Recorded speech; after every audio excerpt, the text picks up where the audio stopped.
చెప్పారు, తీసుకొచ్చారు. మీకు ఇవ్వనని చెప్తున్నారు.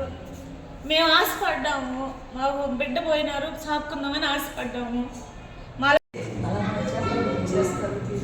చేస్తారని చెప్పుకున్నట్టే బాగుంది.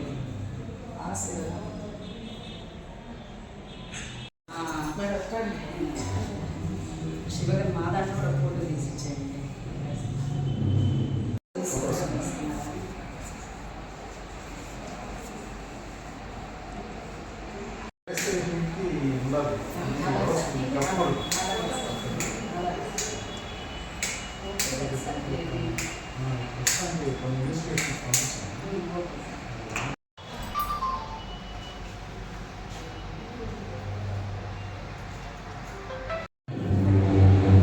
మీరు అలా చెప్పకపోయినా వాళ్ళు దొరికిపోతారు, పోలీస్ ద్వారా పోతాం.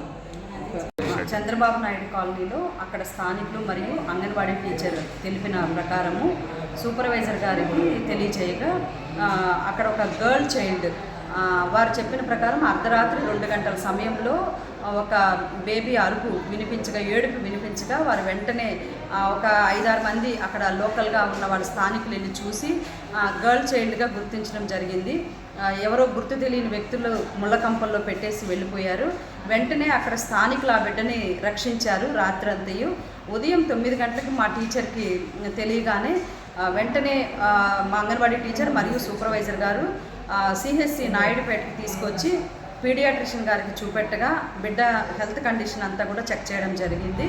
మన సిహెచ్సి నాయుడుపేట వారు తెలియజేసిన ప్రకారం బిడ్డ హెల్తీగా ఉన్నప్పుడు వారు హ్యాండ్ ఓవర్ చేసిన తర్వాత మనం శిశుగృహ తిరుపతికి తరలించడం, అక్కడ చేర్చడం జరుగుతుంది. తర్వాత ఎస్ఐ నాయుడుపేట వారికి కూడా ఇన్ఫర్మేషన్ ఇవ్వడం జరిగింది. వారు కూడా వారి విమెన్ కానిస్టేబుల్ గారిని పంపించారు. ఎఫ్ఐఆర్ తీసుకున్న తర్వాత నెక్స్ట్ ప్రొసీజర్ ప్రకారం మనము చైల్డ్ వెల్ఫేర్ కమిటీకి ప్రవేశపెట్టి ఆ బిడ్డని శిశుగృహాలో జాయిన్ చేయడం జరుగుతుందని తెలియజేస్తారు.